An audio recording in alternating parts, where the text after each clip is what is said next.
하나님께서 사용하시는 도구는 하나님의 말씀과 기도와 고난이다.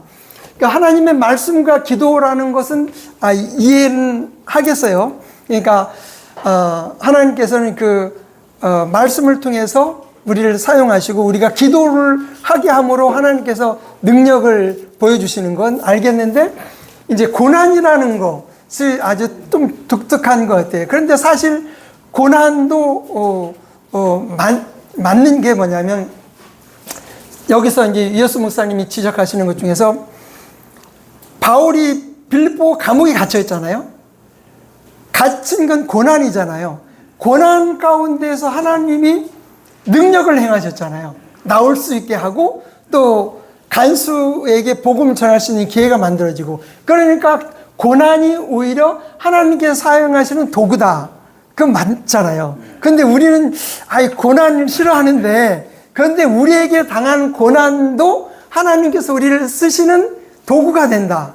굉장히 이게 많이 연구하신 분의 메시지인 것 같아요. 우리도 그래서 이제 성경을 보면 고난을 통해서 우리가 하나님의 율례를 더 알게 됐다. 그렇죠? 하나님을 더 알게 됐다. 그런 고백도 있는 것처럼 그렇게 하는 거고, 그 다음에 이제 세 번째는 이제 그런 믿을 약속이 있다는 것은 우리에게 이제 그런 기쁨이 있다는 거죠. 최후의 기쁨이 있고, 또 기쁨은 보상이 있다는 거죠. 아까 구원받지 못한 사람에게는 백보자의 심판이 있는데, 우리는 이제 그리스도의 심판석이 있잖아요. 근데 특히 이제 7년 환란에서는 주의 날이 있잖아요. 주의 날, Day of the Lord. 주의 날이라고 되어 있는 것은 크고 두려운 날이란 말이에요. 하나님 심판하신 날인데, 또 보상을 위한 그리스도의 심판석에는 그리스도의 날이라고 되어 있어요. 그리스도의 날, 아까 전에 본 것처럼 그리스도의 날은 우리가 소망하는 날이죠. 그리스도께서 오시면 우리가 휴거를 받고 그리스도 앞에서 우리의 행위에 따라서 보상받는, 그래서 기쁨과 보상의 날이다. 그리스도의 날이다.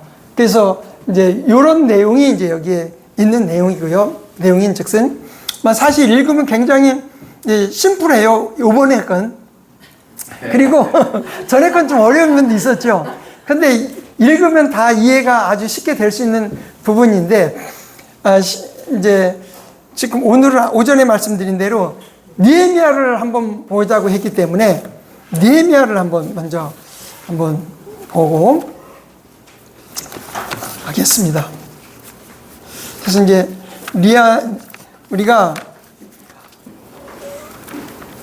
역대상하, 에스라, 느헤미야가 있죠. 이거 다 볼 수는 없겠고요. 기도 부분만 좀 중점적으로 한번 보겠습니다. 느헤미야는 이제 BC 420년경이면 이제 포로로 온 다음에 이제 성전이 지어진 다음에 예루살렘 성벽을 짓기 위한 그런 때였죠. 지금 느헤미야를 다 피셨어요? 성경? 네. 피셨으면은 이제 1장 일단 5절을 한번 볼까요?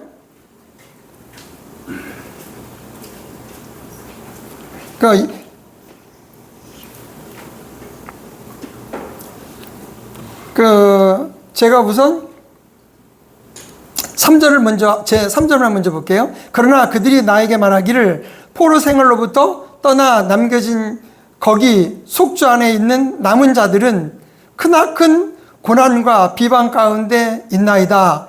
예루살렘 성벽도 무너져 내리고 그곳의 성문들도 불타나이다 하였더라.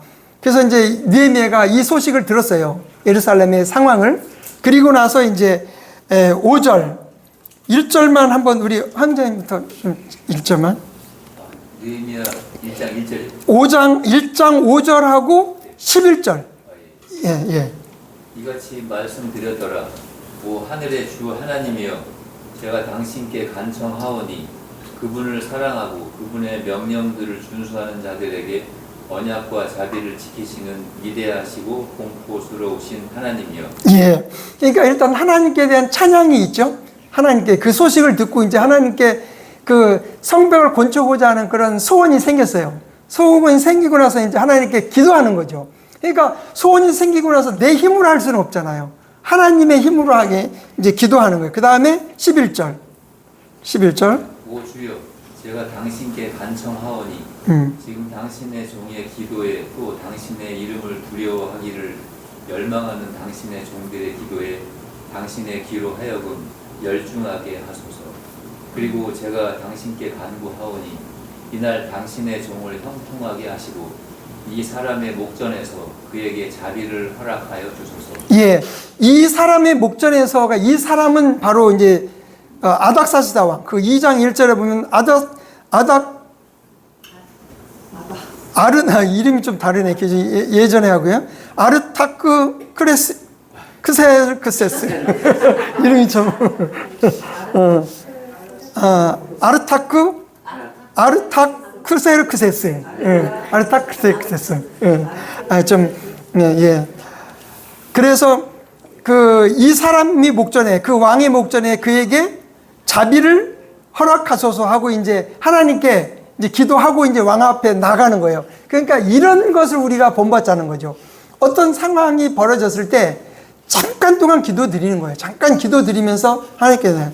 그 다음에 2장 4절 우리 하자매님 2장 4절. 그때 왕이 나에게 말하기를 그런즉 너는 무엇을 요청하느냐 하였더라. 그러므로 내가 하늘의 하나님께 기도하였더라. 예, 그 기도하였다라고만 있고 내용은 없어요.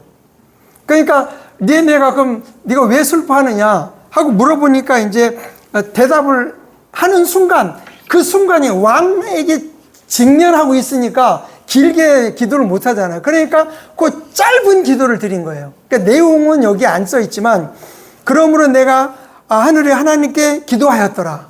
그러니까 하나님 제가 예루살렘 성전에 가고 싶습니다. 이분에게 말씀드리겠습니다. 이런 간단한 어쨌든 기도겠죠. 그러니까 왕 앞에서 그냥 두려운 마음에 있으면 그냥 내 생각만 얘기할 수도 있잖아요. 그런데 이게 느헤미야는 그 순간에도 하나님을 의지했다는 거, 의식했다는 거, 그것이 중요한 포인트라는 거죠. 하나님을 의식했다는 거. 우리는 보통 그 의식을 못 한단 말이에요. 그냥 평상시 생각대로 내 생각을 얘기한단 말이죠. 그러나 그렇게 했다는 것이 중요한 포인트다 하는 걸 볼 수 있고요. 그 다음에 이제 쭉 더 넘어가서요. 제가 표시를 해놨는데 4장 4절 우리 뒤에 4장 4절. 예. 우리 하나님이여 들으소서. 이는 우리가 멸시받기 때문입니다. 그런즉 그들의 비방을 그들이 자신의 머리 위로 돌리시고 포로로 잡혀간 지역에서 그들을 전리품으로 내어주소서. 예, 이 부분은 멸시자면 오 하나님이여 들으소서. 이는 우리가 멸시를 받기 때문입니다. 멸시는 누구냐면 그 3절에 보면 암몬족 토비야 이런 사람들이 자꾸 방해를 한단 말이죠. 그 다음에 그가 실로 그들의 벽돌은 무너뜨리리라 하면서 이제 굉장히 이제 성을 쌓지 못하게 하는 그런 상황에서 그 순간에 하나님께 기도하는 거예요. 하나님, 멸시를 우리가 받나이다. 하면서 이제 그들의 비방을 그들 자신의 머리로 돌리소서. 그러니까 결국 내가 원수를 갚지 못하니까 하나님께서 원수를 갚아주십시오 하는 짧은 기도, 이런 기도를 드리는 거예요. 느헤미야가 순간순간 이런 기도. 그 다음에 9절도 한번 그럼에도 불구하고 우리는 우리 하나님께 우리의 기도를 드렸고 그들 때문에 주야로 그들을 대적하여 하숫대를 세웠더라. 예. 그래서 이제 7절에 보면 산발락과 토비아와 아라비아인들과 암몬족들과 아슈도 쪽들이 이제 계속 방해를 하니까 이제 그럼에도 우리가 기도를 했다 하고 파수대를 세웠더라. 그러니까 기도하면서 파수대를 세웠다는 것. 하나님께서 도와주실 것을, 지켜주실 것을 믿으면서 파수대를 세우면 우리가 하는 것에 하나님께서 능력을 주실 거라는 그런 믿음.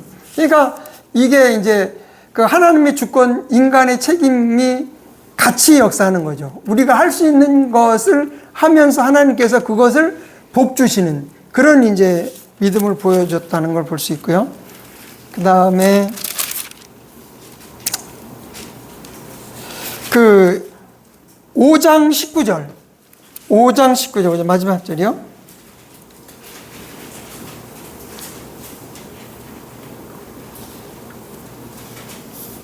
나의 하나님이여, 제가 이 백성을 위하여 행한 모든 것에 따라 선으로 저를 기억하여 주소서. 예, 이거 짧은 기도죠. 이게 어떤 상황이냐면 이전에 그 14절에 보면 이전에 총독들은 그 빵을, 그러니까 녹을 취했던 것 같아요. 총독이면은 이제 백성들에게 어떤 뭐 녹을 받아서 먹고 살아야 될 거 아니겠어요? 그죠? 조선 총독 보면은 그 일본 사람이니까 조선에서 이런 이제 뭘 받아가지고 생활하겠죠. 그러니까 그런데 이 느헤미야는 그걸 안 받았다는 거예요. 왜냐하면 자기는 이제 총독이기 때문에 권리는 있는데 지금 백성들이 너무 힘들다 보니 그 총독으로서 요구할 걸 요구 안 했다는 거예요. 그러니 그 다음에 기도하는 거, 나의 하나님이여, 제가 이 백성을 위해서 행한 모든 것에 따라서 손으로 저를 기억하소서. 그러니까 하나님께서 저에게 복을 주십시오. 백성에게 안 받은 것을 하나님께서 복을 주십시오 하고 이제 기도한 요 한마디 기도를, 그러니까 그 의식적으로 하나님의 임재 가운데 하나님을 인정하고 하나님께 구하는 이거 짧은 기도, 이런 것을 우리가 필요하다는 거죠. 우리 삶 속에서 그러잖아요. 우리가 뭐 업무를 보고 어디 가고 하다 보면 사실 뭐 무릎 꿇고 기도하는 이런 것을 할 수 있는 상황이 아니잖아요. 그런데 이제 이 느헤미야는 순간순간 하나님의 임재 가운데서 구했다는 것.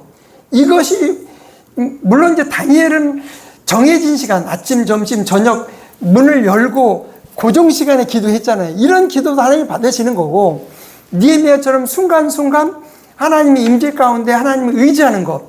내 혼이 하는 게 아니고 하나님께 의뢰해서 하나님께 하시도록 하는 요 스위치를 돌리는 요 역할. 그죠? 스위치를 영적으로 싹 돌리는. 그래서 하나님이 하시도록. 거기 부분에서 예. 우리 이제 방금 말씀하신 대로 다니엘은 그 예루살렘을 향하고 세례를 받았잖아요. 제 느낌에는 그렇게 하나님 앞에 정중하게 이제 기도를 드리고 하면 왠지 기도가 잘 응답이 되실 것 같고 그 순간순간 기도하면 응답은 하시되 제 느낌에는 그래요.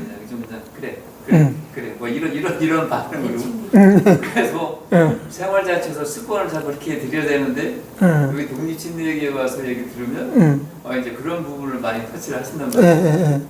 그래서 그런 효과가 사실은 정중하게 하는 기도 효과하고 효과라고 말이 좀 그렇지만 그럴 때는 동등하다 이렇게 보면 되겠죠. 사실 뭐 저는 그렇게 생각을 하고요. 그런데 이제 이게 성경의 모든 인물이 다 똑같지 않은 것처럼 기도하는 모습도 다 똑같지 않은 것처럼 중요한 것은 access by faith, 믿음으로 하나님께 접근을 하고 있느냐 안 하느냐, 그게 중요한 걸로 보여지고, 그렇죠? 그래서 이제 그 진지함에 있어서는 뭐 차이가 있을 수 있겠지만, 그러나 느헤미야도 그 한마디를 했다고 쳐도 하나님과 접속이 돼 있는 거잖아요. 그것을 하나님께서 원하신다. 그렇게 볼 수 있어서. 실질적인 접촉. 접속. 그 순간순간 이게 영하고 혼하고 분리되어 있단 말이죠. 우리는 그러니까 영적이라는 것은 혼이 영하고 접속되어 있어야지 영적이란 말이죠. 혼으로 살면 그냥 혼으로 사는 거란 말이에요. 그러니까 요런 순간순간 기도하는 것이 바로 이제 그런 하나님과 접속하는 거란 말이에요. 그래서 그 로렌스 형제의 그 하나님의 임재 아래 거하는 그것이 굉장히 유명한 책이라고 하죠. 얇은 책인데 저도 좀 읽다가 좀 중단하긴 했는데 생활 속에서 요리사가 그런데 생활 속에서 하나님 임재 가운데 거하는 그것이 경건한 그리스도인의 모습이다 하는 이제 예시를 하고 있는 거예요. 그래서 이 느헤미야가 바로 그런 면들에 있어서 중요한 예수로 보여집니다. 그리고 그 다음에 6장 9절 우리 저 자매님 6장 9절 한번 이는 그들이 우리 모두를 무섭게 하며 말하기를 그들의 손이 공사에서 악화되게 하여 그것이 이루어지지 못하게 하자 했기 때문이다.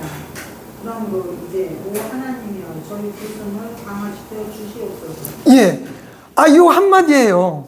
그러니까 지금 그 산발라 도비아 이런 사람들이 저들이 지금 성벽을 짓는다고 하는데 저 곧 무너질 거야. 저거 뭐 그 별것도 아니야. 그렇게 얘기를 하면서 자꾸 일하는 사람들의 손을 약화시킨단 말이죠. 약화시킬 때 그 순간 뭐라 그래요? 오 하나님이여 저의 두 손을 강화시켜 주소서. 요 한마디는 하나님이 들으시는 기도라는 거죠. 참 이거 놀랍죠? 우리가 이런 걸 생활화 안 돼 있단 말이에요. 생활화 안 됐는데 이런 기도를 드리자. 그러니까 아까쯤에 이제 다니엘 시대가 우리 시대하고 좀 차이점이 뭐냐면 다니엘 시대는 그 하늘의 하나님이잖아요. 하늘의 하나님께 기도를 했단 말이에요. 그죠? 그런데 이제 우리 시대에는 은혜 시대에는 성령님이 우리 안에 내주하시잖아요. 그래서 내주하시니까 내주하시는 성령님께 기도하는 거예요. 요 느헤미야의 기도는 내 안에 주님 저의 두 손을 강하게 시켜 주십시오 하는 것은 지금 뭐 소리 내면서 하는 게 아니고 적이 막 쳐들어오고 막 약하게 하고 막 그럴 때 순간 기도를 드리는 거기 때문에 내 안에 내주하시는 주님과 소통하는 거란 말이에요. 주님과 소통하는. 우리가 공적인 예배에서 하늘의 하나님께 기도를 드리는 건 맞아요. 그런데 우리 안에 동일한 하나님이 계시잖아요. 하나님이 영으로 계시고 예수님이 우리 안에 계시고 성령님이 우리 안에 계시니까 요 짧은 생활 가운데에서 움직일 때 일할 때 어떤 상황에서 이렇게 저의 두 손을 강화시켜 주십시오. 저들이 약하게 만듭니다. 저를 강화시켜 주십시오. 얼마나 이게 그 짧은 기도이면서 하나님의 임재를 구하는 거겠어요. 그죠? 예. 이런 기도들. 그 다음에 14절도 한번. 나의 하나님이여 당신께서 토비와의 상관에서 그들의 우정한 행위들에 따라 기억하여 주시고 저를 그리고들이 빠져지고 여 예언자 요아시아와 예언자 되신 나머지 사람들도 기억하여 주시옵소서. 예. 그러니까 저를 두렵게 했는데 하나님께서 그들의 행위를 기억하셔서 그들을 벌해 주십시오. 그런 말이에요. 그러니까 로마서에 보면은 우리가 그들을 위해 기도하면 숯불을 그들 머리 위에 놓는다. 뭐 그런 내용이 있죠. 그죠? 그래서 하나님께서 원수를 갚아주신다. 하나님께서 그들에게 행위를 기억하시고 그들에게 징계를 내려주시고 그들에게 벌을 주십시오 하는 기도, 이런 기도. 그러니까 이제 그런데 예수님은 원수를 사랑하라는 말씀도 있지만 그러나 이제 이 원수를 사랑하라는 그런 개념하고 이런 원수에 대해서 벌을 내리라는 개념하고 어떻게 이해하면 될 것 같아요?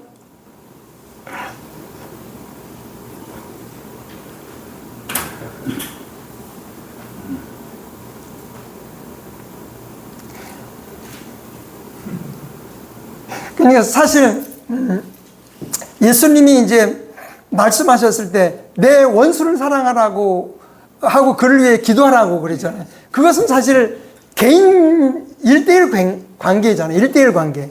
1대1 관계야. 나한테 잘못했으면 그 이제 만 데나리온 빚진 자, 100데나리온 빚진 자 이런 것처럼 하나님의 은혜를 생각하고 용서하라고 한 것처럼 1대1 관계 속에서 이제 7번씩 70번이라도 그런 개념인데 여기에서는 이제 이스라엘 민족에 대한 거죠. 이스라엘 전체 민족에 대해서 지금 산발랏 도비아가 도전하는 거예요. 근데 이스라엘 민족은 하나님의 민족이잖아요. 그들은 지금 그러니까 이스라엘 민족을 대항하는 것은 하나님을 대항하는 차원이죠. 그런 차원으로 이해하면 될 것 같아요. 하나님을 대항하는 거니까 하나님, 저들이 하나님을 대항하고 있지 않습니까? 그러니까 하나님께서 그들에게 벌을 주십시오. 이렇게 이해하면 될 것 같아요. 그렇죠. 그럴 것 같아요. 예. 그 다음에, 뒤로 쭉 가면은, 이제, 9장에는 이제 레위인들이 기도가 9장 전체인데, 이것은 좀 너무 길고요. 이건 이제 레위인들의 기도하지만, 읽고, 이제 거의 다 왔고요. 우리 13장 14절. 예. 우리 엄승리장. 예. 14절이요. 예. 오 나의 하나님이여 이것에 관하여 저를 기억하소서. 그리하여 제가 나의 하나님의 집을 위하여 그리고 그곳의 직책들을 위하여 행한 저의 선한 행실들을 지워버리지 마소서. 예. 지금 이 부분은 그 성전 안에 그 이방인들의 방을 그 내어준 경우가 있어서 그 쫓아버린 그런 내용으로 이해가 되는데요. 그러면서 이제 그 쫓아버린 거예요. 그러면서 하는 기도예요. 오 하나님이여, 저의 선한 행실을 지워버리지 마소서. 아주 그 순간 이것도 기도를 드리는 내용이에요. 그 다음에 22절도 한번 22절. 그리고 내가 레위인들에게 그들이 자신들을 정결하게 해야 한다는 것과 그들이 안식일을 성결하게 구별하기 위해 와서 성문들을 지켜야 하는 것을 명령하였더라. 오 나의 하나님이여 이것에 관해서도 당신의 자비의 위대하심을 따라 저를 아껴 주소서. 예, 아주 이게 이제 나를 위한 기도이기는 하지만 하나님께 의뢰하는, 하나님께 의지하는 그런 것들이 보여지고요. 그 다음에 29절도 그래요. 오 나의 하나님이여 그들을 기억하소서. 이는 그들이 제사장직과 제사장직의 언약과 레위인들의 언약을 더럽혔기 때문이니이다. 예. 그래서 그들을 기억하소서. 그 다음에 31절 마지막으로 한 번요. 오 지정된 때들의 목재 봉헌물들과 첫 열매들을 위해서도 그리하였나이다. 오 나의 하나님이여 선한 것으로 저를 기억하여 주소서. 예. 그래서 어쨌든 이제 가볍게 훑어봤는데요. 이제 분명하게 보이잖아요. 짧게 회의를 시작을 하려고 그러면 주님 이 회의를 합니다. 선하게 인도해 주십시오. 혹은 인도자라고 하면 주님 저에게 지혜를 주셔서 의견이 잘 도출 수 있도록 인도해 주십시오. 뭐 이렇게 기도를 한다고 치면 순간순간 우리가 하나님께 임재 가운데 거하는 거란 말이죠. 그래서 느헤미야의 기도를 우리가 한번 살펴봤고요. 지금 그래서 이제 그러면 느헤미야는 이 구절에 읽으신 그 앞절 문제를 자신을 또 어필하잖아요. 내 선한 모습을 기억하지 못해. 예, 예. 괜찮아요.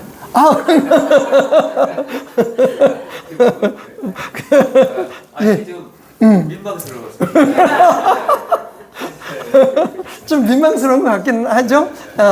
그런데 어쨌든 좋은 말씀해 주셨어요.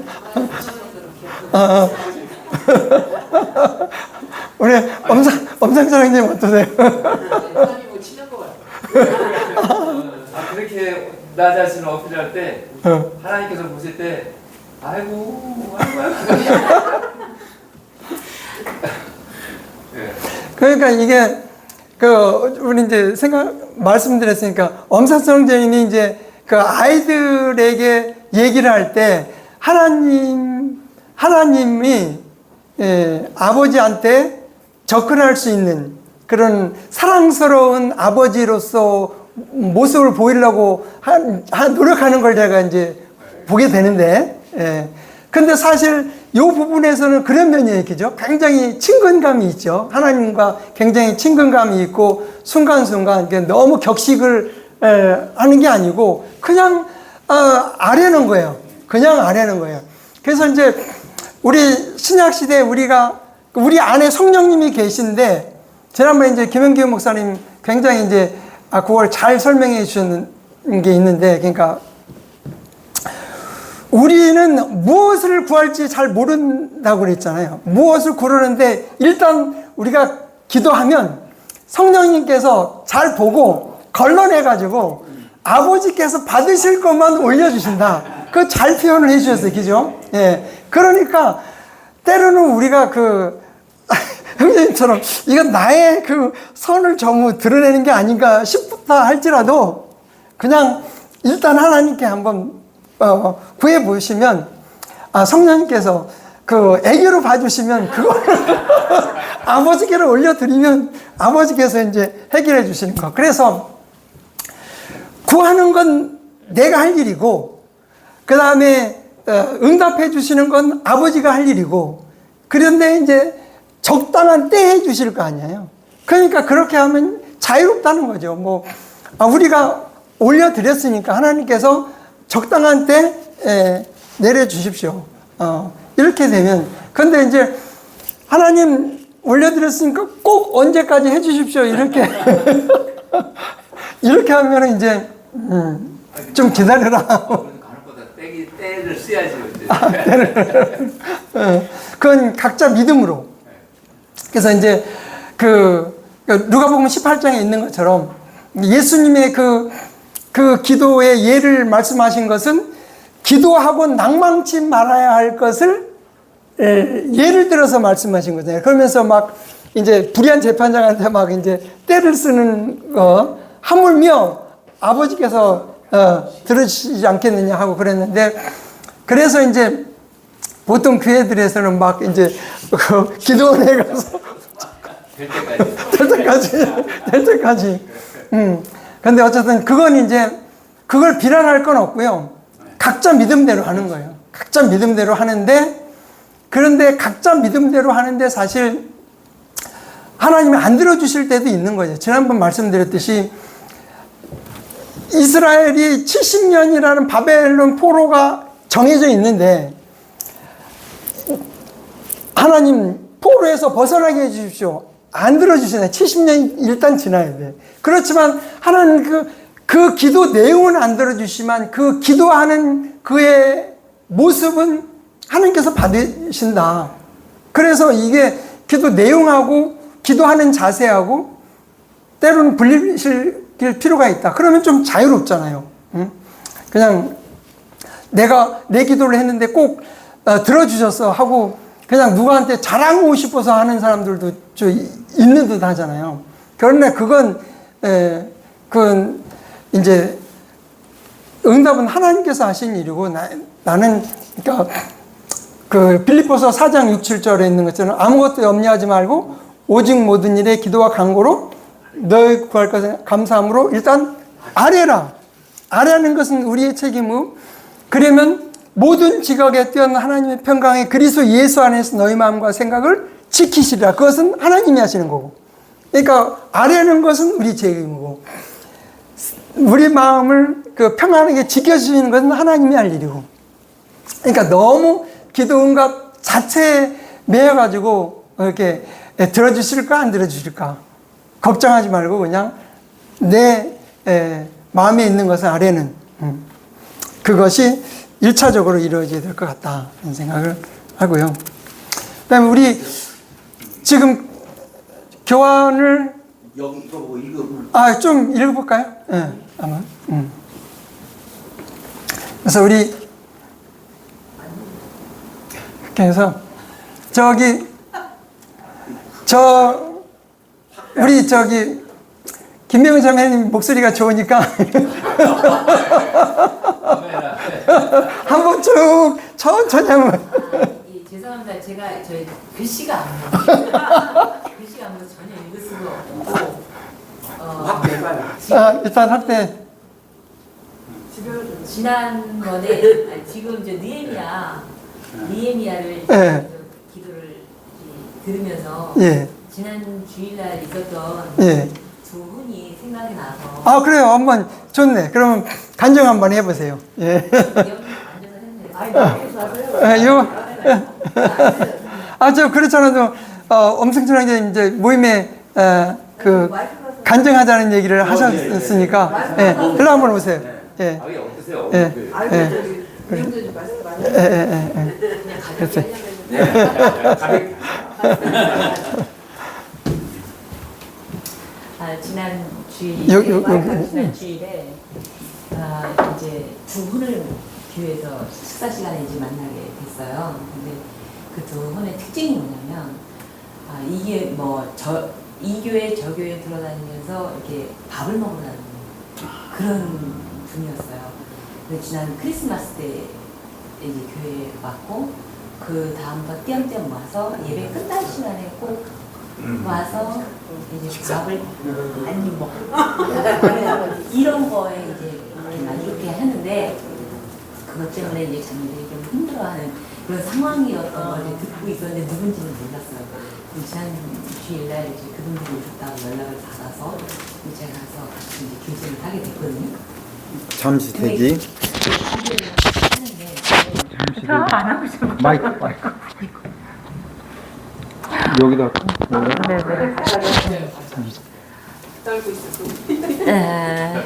근데 이제 그 혼들을 이제 밥을 먹는 둥 마는 둥 하고 이제 두 명을 상대를 했는데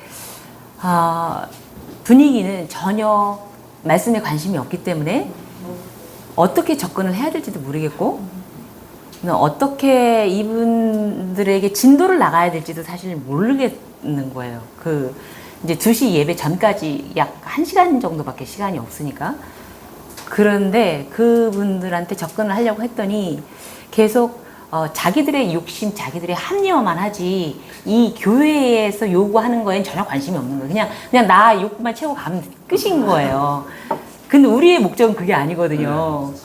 그러니까 이 접촉을 어떻게 해야 되나 그걸 고민을 하면서 이 질문을 자꾸 던졌는데 그때마다 질문 던지고 저는 계속 주님 하고 이제 이렇게 위아래로 이게 왔다 갔다 이제 얘기를 하게 되는 경우였거든요.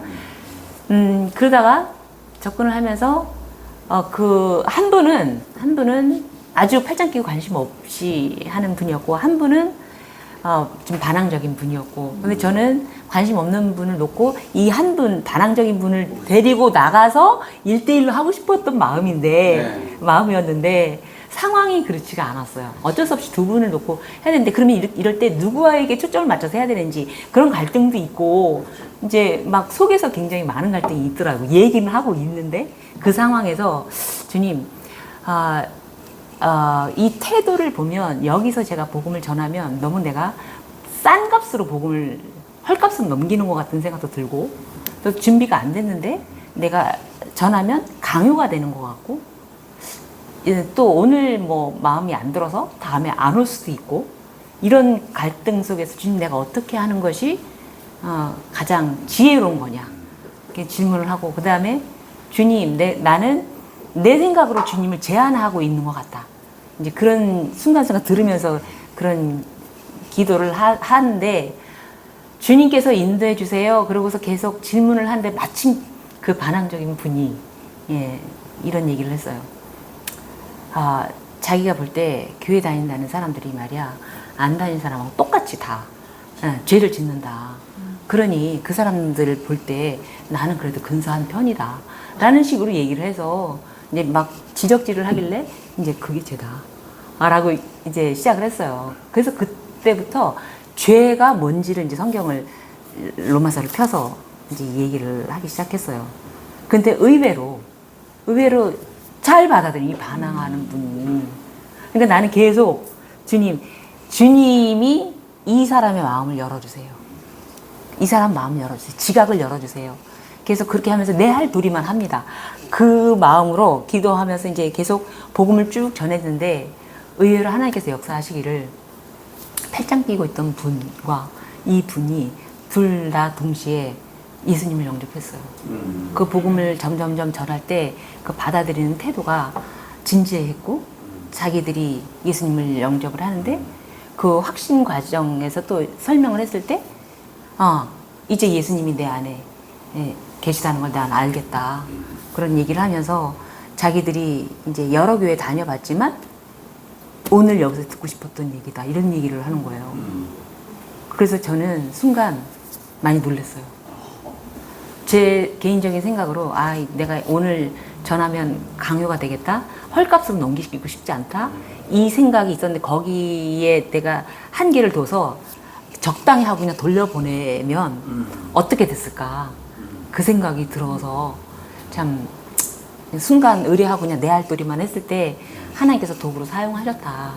그리고 하나님의 일하심을 제가 목도할 수 있도록 인도하셨다라는 부분에 참 놀랬고 같이 옆에서 이제 함께 했던 자매들도 놀랬고 그런 상황이 있어서 순간순간 오늘 느헤미야 그 기도하는 그 부분이 하나님께서 계속 듣고 계시는구나.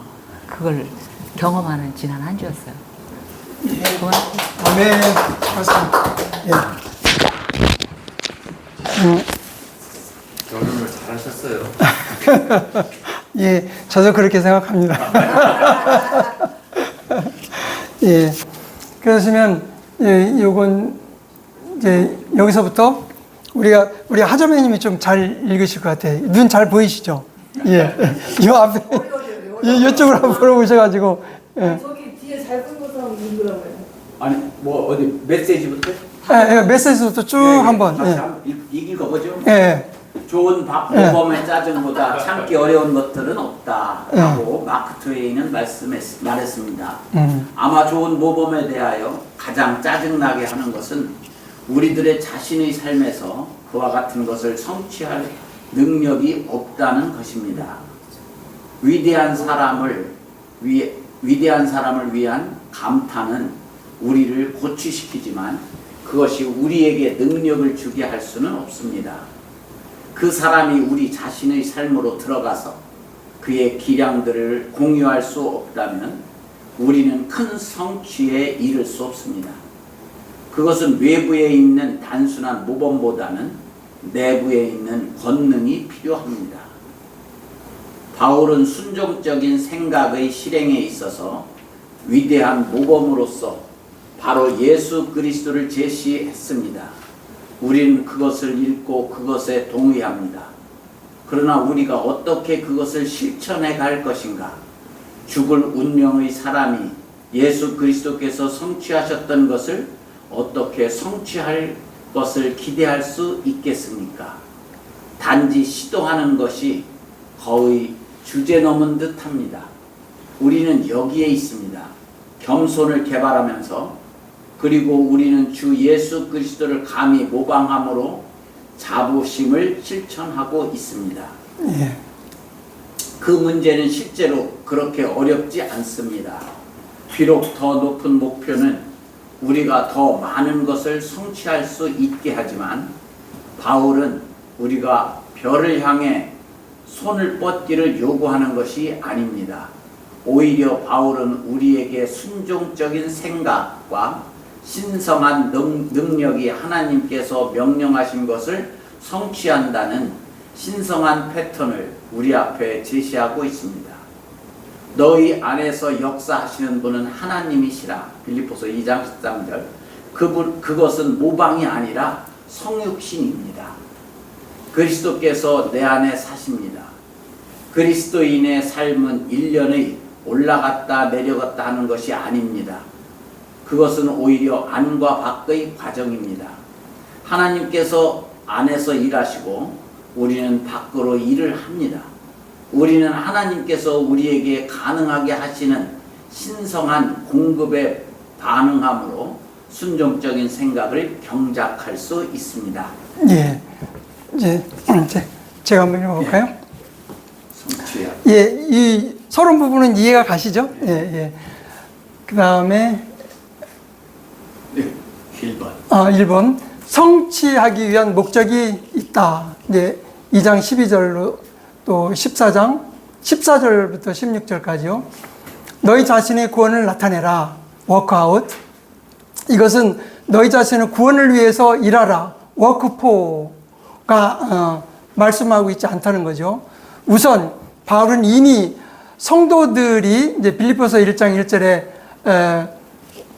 성도들이라고 불리는 사람들에게 편지를 쓰고 있다는 거죠. 그래서 그들은 그리스도를 신뢰하였고 그들을 위해서 분리되었던 사람이라는 것을 의미합니다. 그래서 구원받았다는 것입니다. 이미 구원받은 사람들한테 하는 얘기니까 나타내라. 동사는 마치 수학 문제를 풀듯이 완전한 완성에 이르라 혹은 맞추라 한 의미를 나타냅니다. 바울의 시대에 그것은 광산에서 이제 채굴하는 거예요. 그러니까 광산에 철광석이 있으니까 그걸 채굴하는 것이 없으니까가 아니고 채굴한다. 그런 의미로 많이 쓰였다고 합니다. 즉 광산으로부터 가능한 한 가치 있는 광석을 채굴할 때 사용되었습니다. 혹은 가능한 한 많은 수확을 얻기 위해서 밭을 경작하는 것, 경작하는 것에도 워크아웃이라는 말을 썼다는 거죠. 하나님께서는 우리가 성취하기 원하시는 목적은, 하나님 우리에게 성취하는 목적은 그리스도의 형상을 담는 것이다. 로마서 8장 29절이요. 그래서 그분의 아들의 형상과 일치되게 하시려고 우리를 부르셨다 하고 말씀하고 있습니다. 인생에는 문제들이 있습니다만 하나님께서는 우리가 그것들을 해결하도록 도우실 것입니다. 우리의 삶은 광산이나 밭과 같이 엄청난 잠재력을 가지고 있습니다. 그분께서는 우리가 그 잠재력을 완성하도록 돕기를 원하십니다. 이제 이 신드라는 학생의 이제 예를 들었는데 아마 누군지는 잘 모르겠지만 유에스 목사님이 아는 분인 것 같아요. 네, 학생이 이제 가족과 함께 휴가를 보내기 위해서 학교에서 마치고 집으로 돌아와서 이제 왔는데 별로 행복하지 않았다는 거예요. 그의 부모가 그의 평범하지 않은 행동을 주목했고 그녀의 문제를 부모와 나눌 준비 때까지 충분히 기다려 주었다는 거죠. 저녁 식사 후에 이제 딸이 말하기를 엄마 아빠 드릴 말씀이 있다. 저는 엄마 아빠에게 상처를 드리고 싶지 않습니다. 그녀의 아빠는 너희 마음에 있는 것을 말해보렴. 우리는 이해한다. 우리는 그것이 무엇이든지 그것에 대하여 너와 함께 기도하기를 원한다. 하고 이제 받아줬어요. 근데 아시듯이 고등학교 내내 저는 단지 엄마가 간호사이기 때문에 간호사가 될 것이라고 말했어요. 그러나 저는 그럴 수 없어요. 그러니까 간호사가 되고 싶지 않다는 거예요. 엄마의 기대를 따르지 않고 싶다는 거죠. 주님께서 제가 간호사가 되는 것을 원치 않으세요. 그녀의 엄마는 미소를 지으면서 신디의 손을 잡아주고 딸아, 내 아빠와 나는 너의 삶을 위한 하나님의 뜻을 원한다. 만일 내가 다른 어느 것을 원한다면 우리 모두는 행복하지 않을 것이다. 그러니까 꼭 간호사가 되기를 바랬던 것 같아요, 부모는.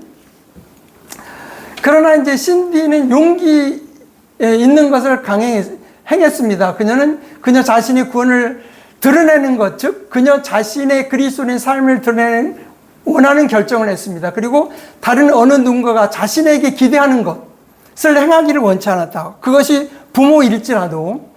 그리스도인이 되는 것에 대한 놀라운 것 중에 하나는 하나님께서 우리의 삶을 위한 계획을 가지고 계시다. 에베소 2장 10절은 것을 아는 것이라는 거죠. 하나님의 계획을 아는 것이다. 그리고 하나님께서는 우리가 그분의 영광을 위해서 그것을 행하도록 도우실 것입니다. 우리의 하나님은 무한한 다양성의 하나님이십니다. 두 개의 꽃은 같지 않습니다. 두 개의 눈송이는 같지 않습니다. 그런데 두 명의 그리스도인이 같아야 하나요? 그러니까 여기서는 이제 엄마와 딸을 얘기하지만 사실 그리스도인 우리도 마찬가지잖아요. 다 다르잖아요. 그죠? 다 그래 그런데 왜 그리스도인이 같아야 하나요? 우리 모두는 그리스도와 같이 되어야 합니다. 그러니까 그리스도라는 어떤 모델이 있지만 그러나 우리 역시 우리 자신이 되어야 된다. 우리 자신이 돼야지 남이 요구하는 내가 되지를 않는다. 이게 이제 굉장히 미국적인 사고인 것 같아요. 그래서 이제 우리나라 아이들을 미국에 보내잖아요. 그러면은 전혀 다른 거예요. 국내에서는 부모 등록금을 주고 먹을 거 해주고 하니까 부모 말을 따르잖아요. 근데 미국에 가면 개인주의를 주장하다 보니까 이제는 엄마가 도와주고 등록금 내주고 그건 엄마의 역할이고 나는 내 생각이 따로 있다. 이런 생각을 가진다는 거예요. 그래가지고 사고 차이가 있는데 어떻게 보면 이제 성경적으로도 그게 맞죠. 예. 그래서 하나님과 나와의 관계 속에서 하나님께서 내게 주시는 그 길을 가겠다 하는 그런 결단. 그런데 부모로서는 굉장히 슬프겠죠. 등록금 다 내주고 지금까지 20, 30년 키워주셨더니 뭐야? 그렇게 될 수가 있는 건데. 그 다음에, 우리 다른 한번 읽어주실래요?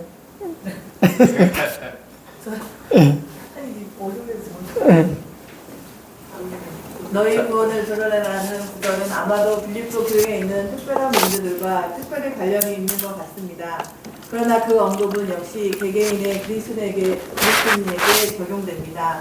우리는 다른 사람들, 특히 위대한 그리스도인들의 값싼 모방이 되는 것이 아닙니다. 우리는 오직 그들의 삶에서 그리스도를 보는 것만을 따라야 합니다. 나는 그리스도를 따르는 자니 바로 그와 같이 너희도 나를 따르는 자들이 되라. 각각의 모든 위대한 성인은 흙의 다리를 가지고 여러분을 실망시킬 수 있습니다만 예수 그리스도는 결코 여러분을 실망시키지 않으십니다. 네. 빌립보서 2장 14절로 15절에서 바울은 믿는 자의 삶과 세상에서 사는 사람들의 삶을 대비시켰습니다. 구원받지 않는 사람들은 불평하고 잘못을 찾아냅니다만 그리스도인들은 크게 기뻐합니다. 우리 주위의 사회는 뒤틀리고 삐뚤어져 있으나 그리스도인은 똑바로 서 있습니다. 왜냐하면 그리스도인은 완전한 표준인 하나님의 말씀에 의해서 자신의 삶을 측정하기 때문입니다. 세상은 어두우나 그리스도인들은 밝은 빛으로 빛납니다. 세상은 제공해 줄 것이 없으나 그리스도인들은 생명의 말씀, 그리스도를 믿는 믿음을 통하여 얻는 구원의 메시지를 붙잡고 있습니다. 다른 말을 하면 우리는 하나님께서 우리의 삶에서 이 목적을 성취하시도록 허용하는 만큼 우리는 분명하게 그리스도인을 필요로 하는 세상에 더 나은 증인들이 될 것입니다. 이러한 특성들을 우리 안에서 사시는 예수님께 적용하면 여러분은 예수님께서 불완전한 세상에서 완전한 삶을 사시는 것을 보게 될 것입니다. 예, 거기에서 이제 적용을 하는 거 여기 우리 안에서 하신 예수님께 맡기면 적용하면 예수님께서 우리 사시면 가능하다 하는 얘기하는 거죠. 그죠? 예수님께서 하시면 가능하다. 우리는 불가능하지만, 예. 이러한 목적이 뒤틀리고 삐뚤어진 세대 가운데 성취되는 것을 주목하는 것이 중요합니다. 바울은 우리가 세상으로부터 후퇴하고 영적인 격리 변동으로 가기를 훈계하지 않았습니다. 우리가 보다 더 그리스도와 같이 되기를 시작할 수 있는 것은 바로 실질적인 생활의 필요들과 문제들과 직면할 때입니다. 바리새인들은 현실로부터 고립되고 격리되어 있었기 때문에 그들은 인위적인 것과 같은 자기의를 발전시켰습니다. 그러나 자기의는 하나님께서 그들이 가지시기를 원하셨던 의와는 전혀 다른 것이었습니다. 결과적으로 바리새인들은 사람들에게서 두려움과 구속의 종교 행위를 강요했고, 그리고 그들은 그리스도를 십자가에 못 박았습니다. 왜냐하면 그분께서는 그러한 종류와 종교를 반대하셨기 때문입니다. 우리가 우리의 삶에서 성취된 하나님의 목적을 보는 것은 바로 세상을 떠남으로 되는 것이 아니라 세상을 섬김으로 되는 것입니다. 예. 2번은 우리 제가 할게요. 예. 받는 능력이 있다. 바울이 주고 있는 원리는 이것입니다. 하나님께서는 그분이 우리를 통하여 일하시기 전에 반드시 우리 안에서 일하신다는 것입니다. 이 원리는 사람들의 삶에서 성경 곳곳에 사역 중에 나타나 있습니다. 모세, 다윗, 사도들, 그리고 다른 많은 사람들이 그렇습니다. 하나님께서는 각각의 사람이 성취할 특별한 목적을 가지셨습니다. 그리고 각각의 사람은 독특하고 그 밖에 다른 사람의 모방이 아닙니다. 예를 들어 하나님께서 이스라엘 백성을 데리고 나오시도록 하시기 위해서 모세를 그곳에 보내시는데 40년이 걸렸습니다. 모세가 40년 동안 양을 돌볼 때 하나님께서는 어느 날 그를 통하여 일하시기 위해서 그 안에서 일하셨습니다. 하나님은 일보다 일꾼에 더 관심이 있으십니다. 일꾼이 마땅히 되어야 할 사람이라면 그 일은 마땅히 되어야 할 것이 될 것입니다. 너무 많은 그리스도인들이 내부에 있는 권능에 의해서가 아니라 외부에 있는 입력 때문에 하나님께 순종합니다. 압력, 예. 압력인데, 압력이 예. 압력 때문에 하나님께 순종합니다. 바울은 빌립보 사람들에게 너희가 늘 순종해 왔듯이 내 앞에서뿐 아니라 내가 없는 지금 더욱 순종하라고 권면하고 있습니다. 그들은 바울 위에 그들의 삶을 세울 수 없었습니다. 왜냐하면 바울은 그들과 함께 오랫동안 있을 수 없었기 때문입니다. 교회에서 어떤 사역들이 리더십의 변화 때문에 약화되거나 없어지는 것을 보는 것은 슬픈 일입니다. 우리는 다른 사람들이 보고 있을 때만 사람을 기쁘게 하기 위해서 하나님께 순종하는 경향이 있습니다. 그러나 여러분이 여러분 안에 계신 하나님의 능력에 굴복할 때 순종은 기쁨이 되고 투쟁이 되지 않을 것입니다. 우리 안에서 일하시는 권능은 하나님의 영의 권능입니다.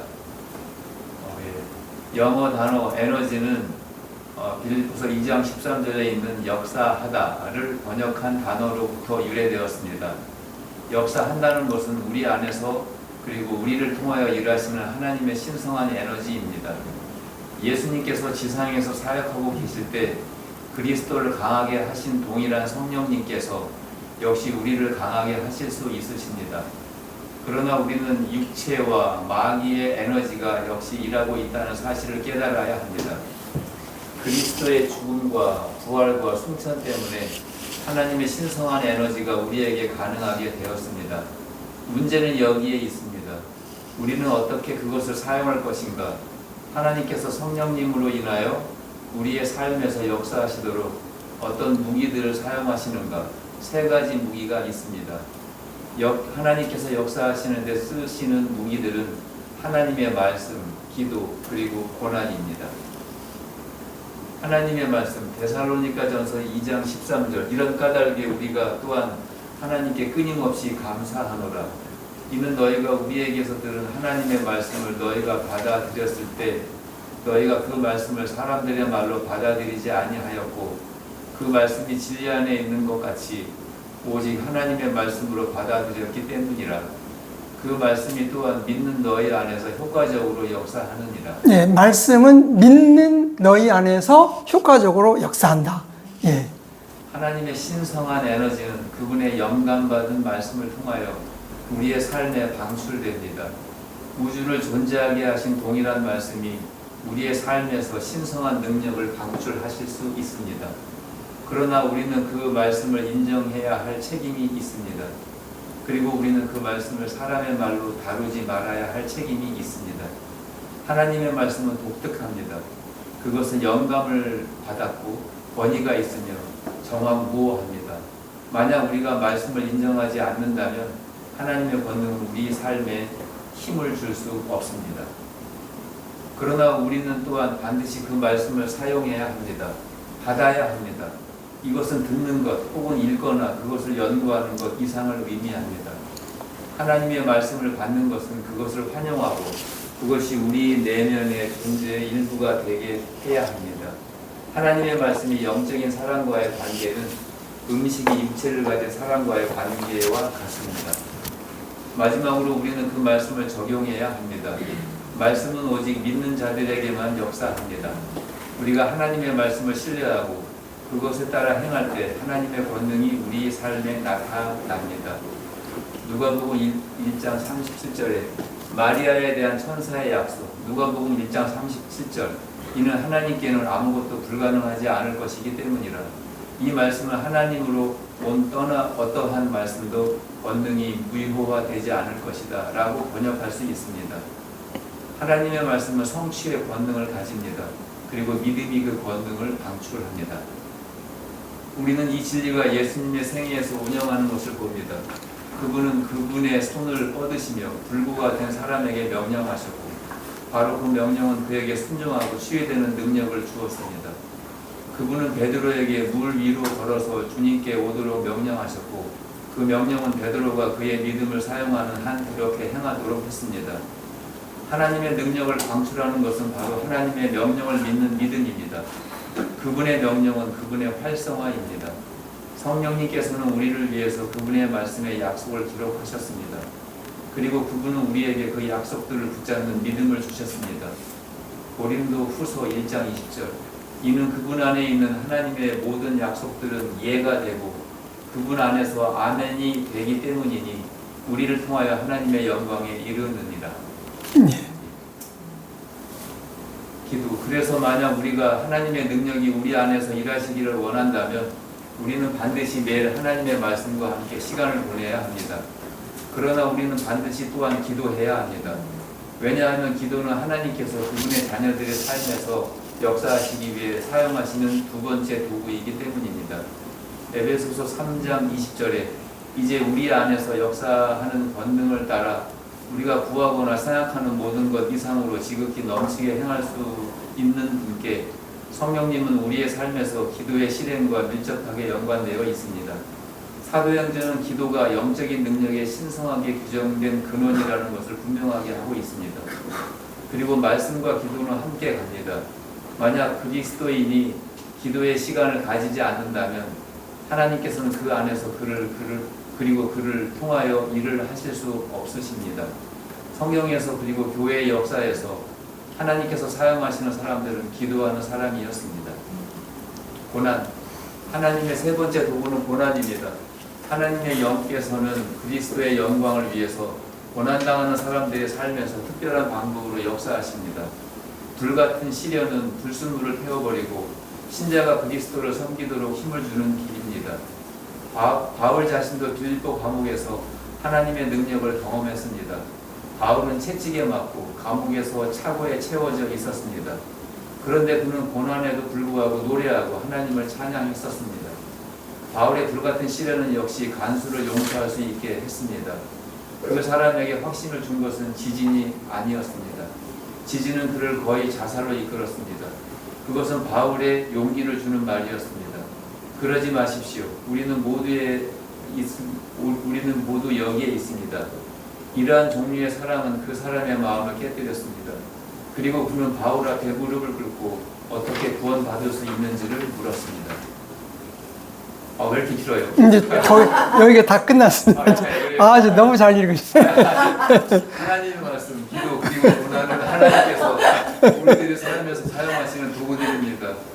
전기가 반드시 전도체를 통하여 흐르듯이 성령님도 역시 하나님께서 제공하시는 수단을 통해서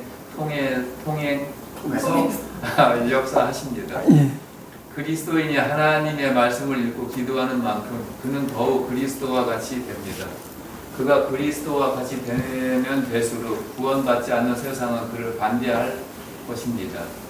이러한 매일의 그분의 고난들의 교제는 신자로 하여금 하나님의 말씀과 기도로 돌아가게 만들고 그래서 이 모든 세 가지 도구들은 그가 그리스도를 영화롭게 하기에 필요한 영적인 능력을 공급하도록 함께 역사합니다. 만약 우리가 순종적인 생각과 그것과 함께하는 기쁨을 가지려면 우리는 반드시 성취할 목적, 우리의 삶을 위한 하나님의 계획, 받는 능력, 성령님, 그리고 믿는 약속이 있다는 것을 깨달아야. 네, 됐고요. 이제 우리가 만약 순종적인 생각과 그와 함께하는 기쁨을 가지려면 우리는 반드시 성취할 목적, 우리 삶을 위한 하나님의 계획이 첫 번째 그리스도의 형상을 담는 것, 그리스도의 충만한 장성한 분량이 충만함까지 이르는 것이 하나님의 일단 목적이라는 거고요. 그 목적을 달성하기 위해서 성령이 우리 안에 내주하고 계시다는 것이고, 그런데 이제 성령이 내주하심으로써 우리가 기대하는 약속, 말씀의 약속이 있고 보상에 대한 그런 약속이 있다 하는 거죠. 그리고 여기서 이제 조이가 JOY라고 되어 있잖아요. 그래서 이제 요것을 이제 조이 선교회에서는 Jesus first, others second, you third 이렇게 해가지고 바로 이 순서가 돼야지 기쁨이 있다. 근데 사도 바울이 이 생애가 항상 그랬어요. 예수님 중심, 그 다음에 다른 성도 중심. 자신은 그냥 아까 재물에 음료 헌물로 드리고 싶다고 할 정도로 맨 꽁치. 이 순서를 지키다 보니까 항상 이제 기쁨을 누렸는데, 사실 우리가 바울과 같은 기쁨을 누린다는 건 쉽지 않지만 일단은 목표가 그거다. 목표는 그거다는 것을 알고 이제 한 번쯤 나가야 될 것 같습니다. 예. 그다음에 3번 한번 있는 약속이 있다. 예. 이 약속은 무엇입니까? 저 기쁨은 복종으로부터 옵니다. 세상의 철학은 기쁨이 공격성에서부터 온다고 합니다. 여러분이 원하는 것을 얻기 위해서 모든 사람과 싸우라. 그러면 여러분은 그것을 얻게 되고 행복해질 것입니다. 예수님의 모범은 세상이 틀렸다는 것을 충분한 증거입니다. 그분은 칼이나 다른 어떤 무기를 사용하지 않으셨습니다. 그러나 그분은 역사에서 가장 위대한 전쟁을 승리하셨습니다. 그 전쟁은 죄와 죽음과 지옥을 대항하는 전쟁이었습니다. 그분은 사랑을 나타내심으로 증오를 패배시켰습니다. 그분은 진리로 거짓말을 이기셨습니다. 그분은 항복하셨기 때문에 승리하셨습니다. 그리고 여러분과 저는 반드시 그분의 약속을 감히 믿어야 합니다.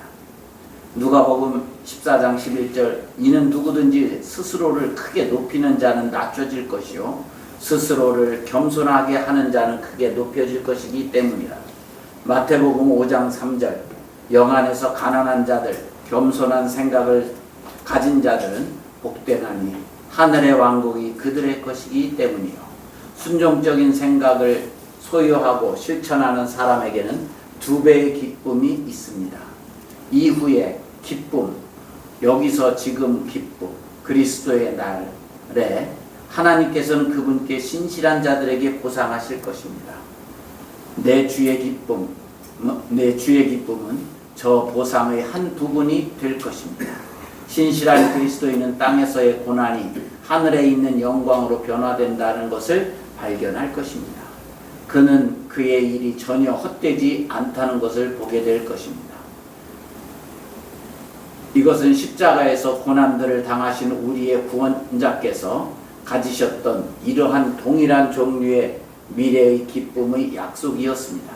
그러나 우리는 순종적인 생각의 기쁨을 경험하기 위해서 그리스도의 재림을 기다릴 필요가 없습니다.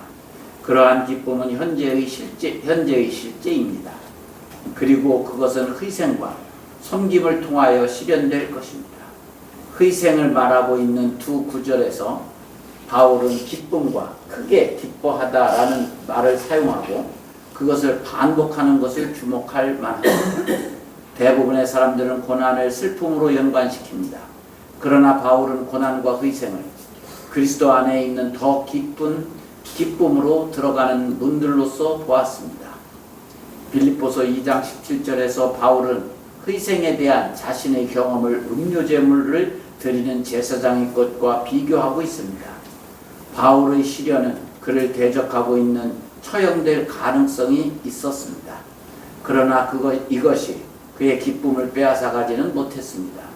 그의 죽음은 그리스도와 그분의 교회를 위해서 자원하는 희생물, 제사장의 사역이었습니다. 그리고 이것은 그에게 기쁨을 주었습니다. 희생과 섬김은 순종적인 생각의 표시들입니다.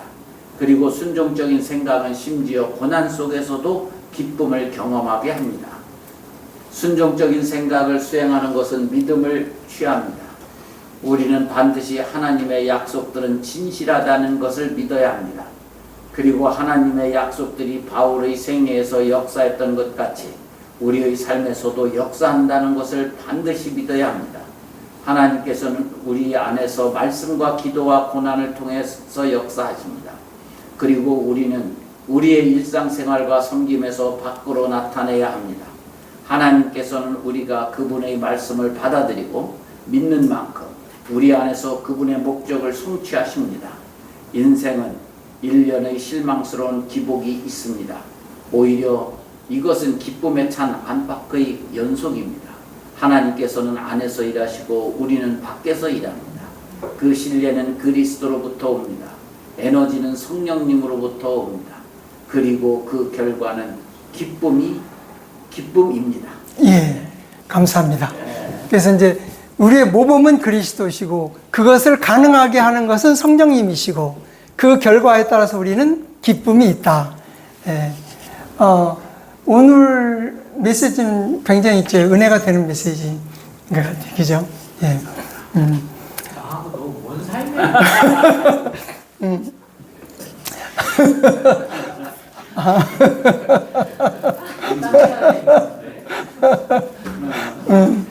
사실 우리 삶하고 멀긴 멀죠. 왜냐하면 이분은 이제 굉장히 원숙한 상태에서 아까쯤에 아브라함도 지금 구원받고 나서 75세에 구원받고 나서 100살이 된 25년 후에 돼서야 그 다음에 믿음의 조상이 됐으니까요. 25년은 그냥 막 육신적인 삶을 산 거잖아요. 그러니까 인간의 그 과정이 있는 거고 이분도 이제 그런 과정에서 원숙한 모습이 나타났던 거고 우리도 이제 어쨌든 그걸 기대하고 우린 연약할지라도 그런데 사실 성경에서 말씀하시는 거에 대해 구약하고 신약하고 차이가 구약은 율법이라는 표준을 제시해 줬잖아요. 그러면서 그 표준을 따라가라 하는 거예요. 그런데 성취할 능력이 없었잖아요. 그런데 하나님께서는 그 율법을 성취하라는 것이 목표가 아니고 그 표준을 바라보면서 주님 믿는 거예요. 그러니까 주님 내가 이것을 지키지 못하지만 어쨌든 주님을 바라보고 살아갑니다. 어쨌든 연약한 저를 도와주십시오. 용서해 주십시오 하고 하나님을 바라보도록 만드는 것이 목적이지 율법을 다 지키라고 하는 거 아니잖아요. 지킬 수가 없다는 걸 아시잖아요. 근데 신약에서 원리는 똑같단 말이에요. 신약에서는 근데 조금 이제 은혜를 미리 주고, 그러니까 예수 그리스도를 통해서 은혜를 미리 다 주고, 그 다음에 이제 우리 안에 표준도 다 주고, 그 다음에 그 성령에 따라서 행하도록 그렇게 하고 있잖아요. 그죠? 그러니까 구약에서는 성령님을 내주라는 것이 없기 때문에 그걸 성취할 능력이 사실은 빈약했는데 신약에서는 성취할 능력을 우리에게 주시고 어쨌든 그 의뢰하면서 따라가라고 하는 그 차이가 있단 말이에요. 그래서 은혜의 시대는 내주를 통해서 능력을 주셔서 행하게 하신다는 것이 이제 그 메시지의 원리이기 때문에 이게 이제 그 원리는 뭐 충분히 이해하잖아요. 그러니까 우리가 얼마만큼 이제 순종하느냐. 사실 이제 뭐 이제 녹음은 다 끝났죠. 이제 우리 삶은 이 땅에서도 사실 우리가 보상을 위해서 살아가잖아요. 솔직하게. 직장 다니는 거 왜 다녀요? 보상을 바라고 다니는 거잖아요. 월급을 안 주면 누가 가서 일을 하지 않겠어요. 그러면 우리 인생을 마감을 할 때 하나님께서 보상해 주신다는 것을 믿고 가는 거란 말이에요. 히브리서 11장 6절에 있는 것처럼. 그러니까 이제 그리스도의 그 심판석을 바라보고 가는 거잖아요. 그래서 이것도 똑같은 믿음인 거죠. 직장 생활을 내가 노력하면 보상을 줄 거라는 믿음을 있기 때문에 일하는 거고, 내가 그리스도를 섬기면 고린도전서 15장 58절에 너희 수고가 주 안에서 헛되지 않은 것을 안다. 헛되지 않다는 거예요. 하나님께서 수행평가에 점수를 주신다는 거예요. 점수를 주실 테니까 그 다음에 열심히 수고해라. 그러면은 그리스도 심판상 앞에서 보상을 해줄 거다. 그러니까 믿음으로 가는 거예요.